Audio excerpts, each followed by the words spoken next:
Who are you talking to? Do you know this person? Have you shared important information? Have you shared any personal information? So it's having those types of conversations and always saying from the very start, do you know who you're talking to? Are you sure that's who it is? What are you sharing about that? I think the most important advice is making sure that students have a trusted adult in their school setting, in their community. They have their parents who could be a trusted adult to go to them when things aren't going well, not to keep that bottled up. There's no shame. Even if you've made some mistake and maybe opened some doors, there's no shame in saying, I'm in a situation and I need help. Everybody wants it to stop there. They don't want it to go any further where you can't return, you can't get that time back or make sure that you're safe. You're listening to the smartsocial.com podcast. This is our District Talk segment where we interview district leaders to learn how they're keeping students safe on social media. And we also ask them questions that we get from parents all over the country in our program. Now let's get back to the interview. I'm Michelle Miller, Superintendent at South Fayette Township School District, located just about 10 miles south of Pittsburgh area. We have about 3,500 students on one campus, 4 schools, grades K to 12. Superintendent, welcome to the program. I'm so excited to have you here today, where we talk about keeping kids safe on social media so they can be successful in school and someday they can shine online for that future career, college, and everything else. I'm the founder of smartsocial.com and the host. Welcome to everybody watching here today. We've got a few great questions here for the superintendent. I love the area of the country you're in. I've been there several times for speeches as I go around speaking to students, and just super pumped about some of the stuff that we can do together today and talk about. So let's go ahead and dive on into the first question I have for you, Superintendent.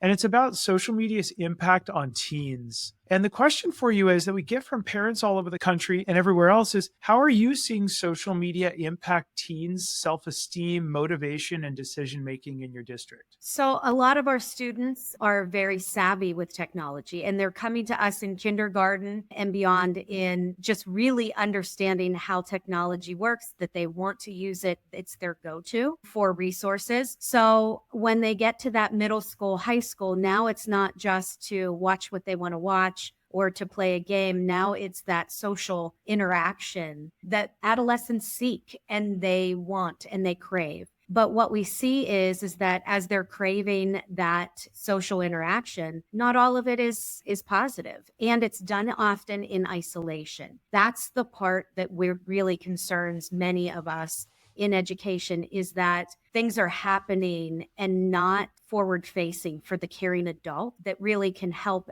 navigate those students and how they respond and react. We are seeing that students who really rely on those interactions on social media aren't positive. They really do have some negative effects. Students are concerned about their safety. Students are concerned about how they're perceived. When you start seeing, students withdrawing because of those concerns, it really adds a layer of complexity in addressing adolescence and navigating adolescence. So true. And when you say adolescence, it's so interesting because, as all of our listeners know, many psychologists and therapists and counselors and studies would say that we're not really an adult until we hit the age of 25, where our frontal lobes and stuff. I would argue it's 30 personally, especially for young men like me. But I do think that it's so difficult to be 14 without devices, that with devices and the impact, and especially as a kid that might be going through a lot or in a co-parenting environment, right? The social media's impact on teens can be incredible. What's a couple tips that you have so that we can make sure that impact isn't big? Do you have like a dialogue starter or an idea there that you would give to parents so that they can open up that impact and kids will come to them when kids see something like this? I think one of the most important things is to have a positive relationship with your child and an open dialogue. And the more that we can have that open dialogue and really nurturing relationship to say, no matter what is happening, I'm here for you. And no matter what you did or didn't do, I'm here for you and we'll navigate this together. Whenever I see some of the cases, some great kids get themselves in some difficult situations. And as a kid, it's nearly impossible to navigate on your own. You need an adult's assistance. And I've seen parents step in, and even though they're distraught themselves, they're hurt themselves, or they might be, upset how their child got there, they're helping to navigate. They're not overreacting. They're looking at it and just being that mentor, that coach, that navigator through a situation. And that, I think, is the most important thing. Open, honest dialogue with your child, and then making sure that you're there and your child knows you're going to stand by them, even if your child has made mistakes, which every kid does. That's how we grow. That's how we learn. So if we can help stand beside them and say, we're in this together, you're going to be okay, and I love you unconditionally, you have a better chance of that child, your child, saying, I understand and I know what I did wrong and will listen to you in the future, and be open. So well said, because parents are better equipped at all this. We have more years on this earth. I want to dive into the next question that we hear from parents, and it's about screen time. And I hear from so many superintendents. We're now at about 167, as of the recording, 167 or more episodes where we're listening to superintendents who used to be teachers, and then they were principals, and now they're overseeing thousands of kiddos and protecting and making sure they're ready for the world. And so we hear about trends a lot. And I hear from all of our listeners, one superintendent said something so interesting. We're talking about threats. And he said, that screen time one over there really is the most important, because if we didn't have screen addiction, then none of the rest of these would be a problem. And so my question for you is, what are your tips that parents can do to better manage screen time at home, Superintendent? So I am a mom of a 9-year-old. So I am living this every single day, in the evening, in the morning, when I wake up. My little guy loves to research. And so he goes to sleep before the game ends. So he wants to see what the final plays are and whatnot. So I get it. And so I will heed my own advice oftentimes, because I don't think on any given day there are things thrown at us as parents and you have to juggle and make decisions. But I think the most important thing is having some boundaries and limits. And I wish somebody would have told me that when my son was 3 and 4, and you're using that iPad for some of the educational things, like to start putting limits then, because they're going to grow into the 5, 6, 7-year-old, now 9-year-old. So thinking early on, what are those limits and boundaries that I'm going to start and follow through? No iPad or digital device at the dinner table. That's for us to talk.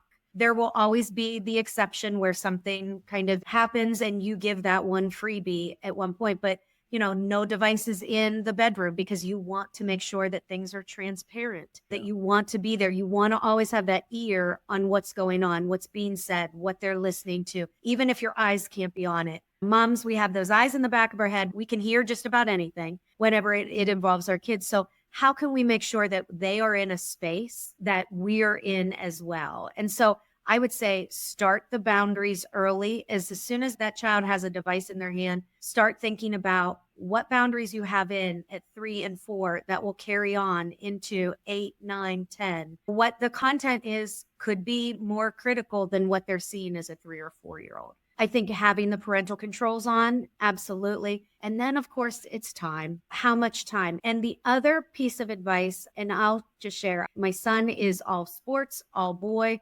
But I will tell you, he loves to be with my husband and me. So I think part of my parenting tip is they will drop the device for quality time with you. So how do we make sure that we drop our devices? We drop what we think is most important. Play is the most important thing for our child.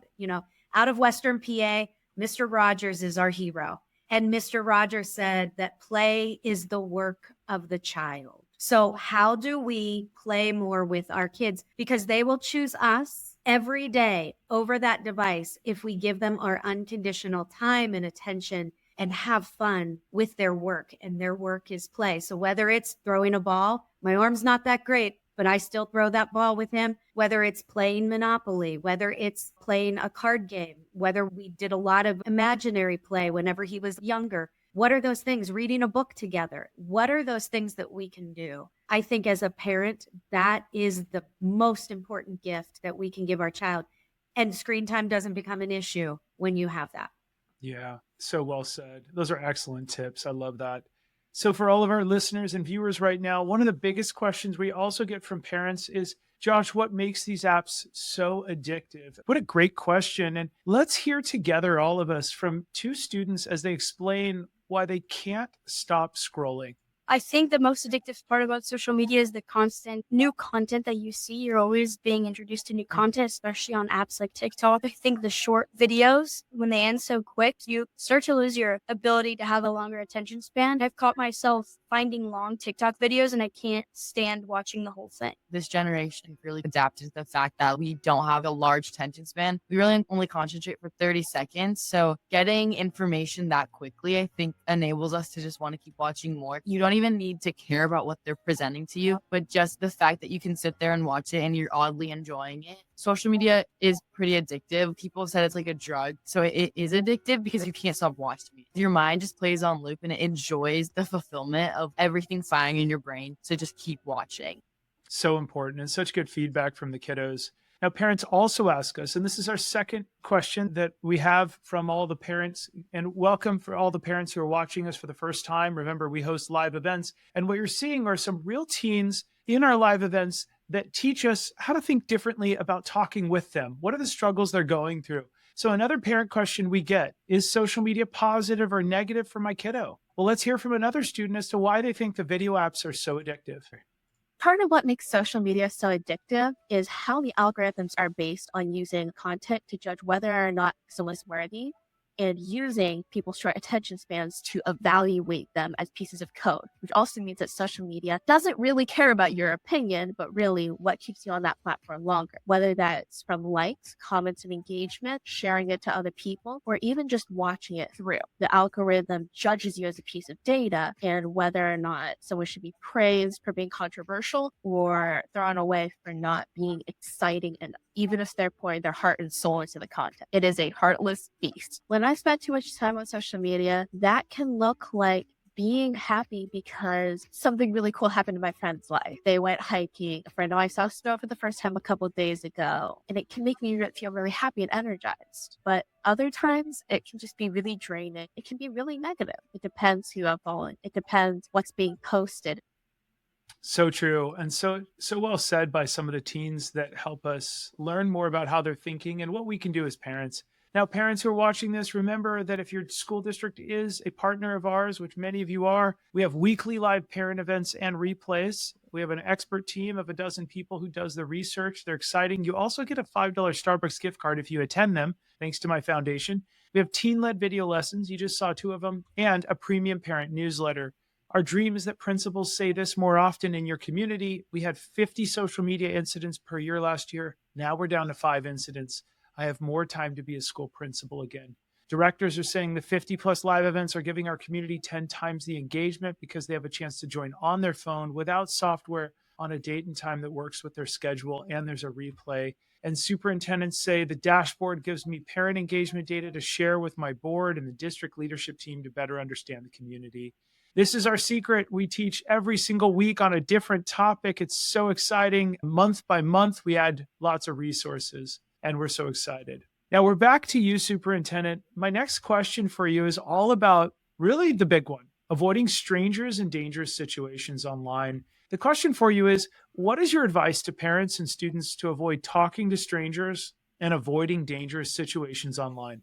Absolutely. So our schools, many of our schools in our region, including my school, provide opportunities to support our students, whether it be through classes or assemblies, and then evening events too. So I think the first thing is always be aware what's available to you in your community. I think that is really important because there are opportunities within your own school system often for that. I think, too, it's important to remember that these things can happen to really great kids, good decision makers, that sometimes when we think of kind of like that gateway, they take one step and then another step and they don't really realize how unsafe they are. So it's always important to be monitoring those first steps. Who are you talking to? Do you know this person? Have you shared important information? Have you shared any personal information? So it's having those types of conversations and always saying from the very start, do you know who you're talking to? Are you sure that's who it is? What are you sharing about that? And I think one of the things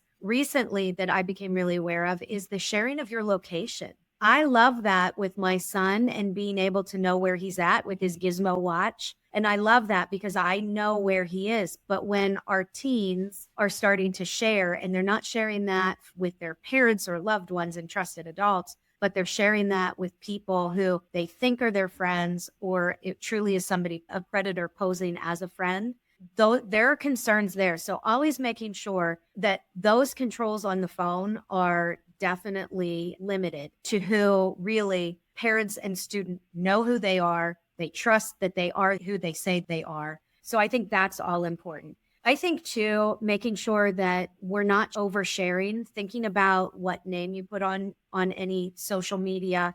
Can it get tracked back to you? What are you posting? I think those are all really important. And then most of all, when we start talking about cyberbullying or sexting, at some point, you need to bring in a trusted adult to help you navigate that. They are very hard to navigate as a teenager, as an adolescent, and you have to have that. So I think the most important advice is making sure that students have a trusted adult in their school setting, in their community. They have their parents who could be a trusted adult to go to them when things aren't going well, not to keep that bottled up.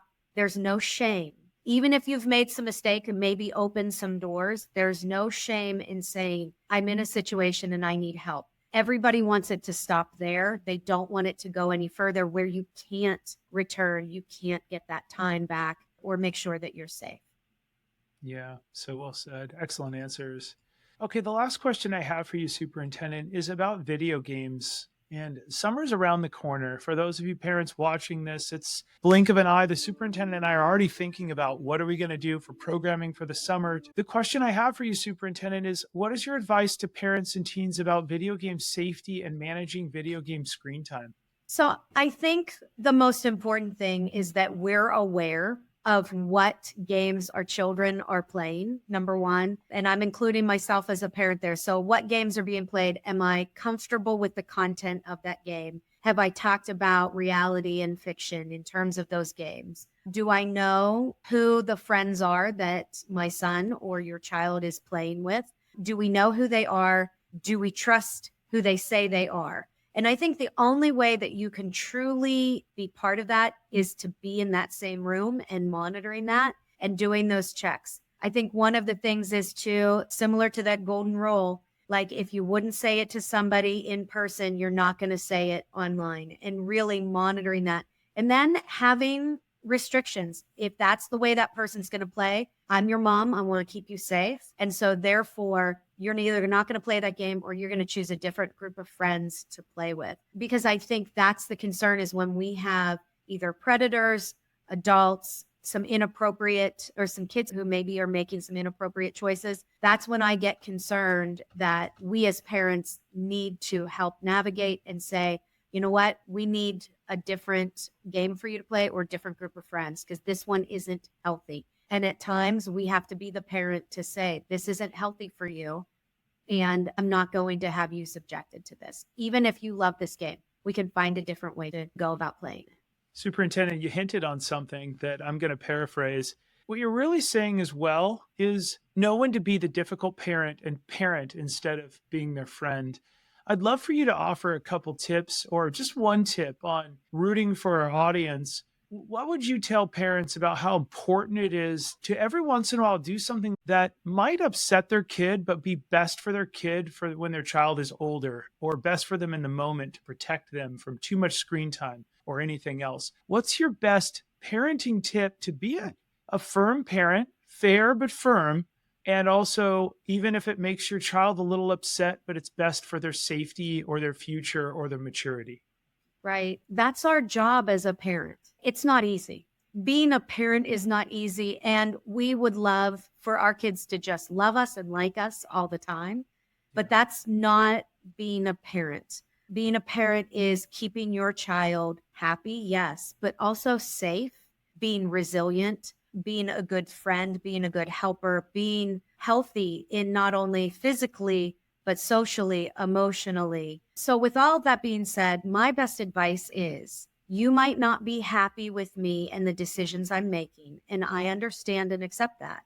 However, my job as your mom is to keep you safe and I feel that what you're doing isn't, or I feel that this is going to put you in an unsafe situation. So as your mom, I get to make the final say, and these are the new boundaries. And I think you have to accept, I know you might not like it, and I respect that. You don't have to like it. We don't always have to like that. But I think even with my 9-year-old, we have those types of conversations, and he doesn't always like the boundaries or the roles in our house. But at the end of the day, I give reason for why. In fact, my job as a parent and my number one priority is to keep him safe and healthy. And there are things that don't seem unhealthy now, but later down the road, if we don't put those boundaries and those parameters on it, I see what happens when they become middle schoolers and high schoolers. So that's why at 9 for my son, I wish I would have thought more about those boundaries when he was 3 and 4, because I feel like I had to catch up a little bit when he became more school age. That's kind of one of my things that I really wish that would be the advice I have, is start putting those boundaries on. And when they're 3, 4, 5, think about, do those boundaries still stick? And will they help me get him to be safe, healthy, a good friend, a good person at age 9, 10, 11, and into adolescence? Yeah, that's terrific. Superintendent, I want to thank you. Thanks for giving us your time here today. Of course, it was a pleasure. Yeah, we appreciate it. For all of you out there listening, watching, or wherever you're at, we here at Smart Social are your cheerleaders. If I had pom-poms, I'd be shaking them, because we're here to help you guide your kids on keeping them safe, as I said, successful, and so they can someday shine online. I want to leave you with this. Remember, whatever you do online that your kids are watching, remember to keep it light, bright, and polite, because they're out there and they're seeing how we model ourselves. I'm Josh Oakes, the host. We'll see you all very soon. Have a great rest of the day. Take care. Thanks for listening to the smartsocial.com podcast. Smart Social helps parents understand technology and social media to keep their kids safe and successful. Be sure to join one of our weekly online live events to become the smartest parent on the block, so you can keep your kids safe and protect their future. Also, don't miss our 450 plus online resources and replays you can watch on demand in multiple languages. Are you a school district wanting to unlock these resources for your parents? Reach out to us so we can protect your whole community each week. Have a great rest of the day, and we'll see you on the next episode.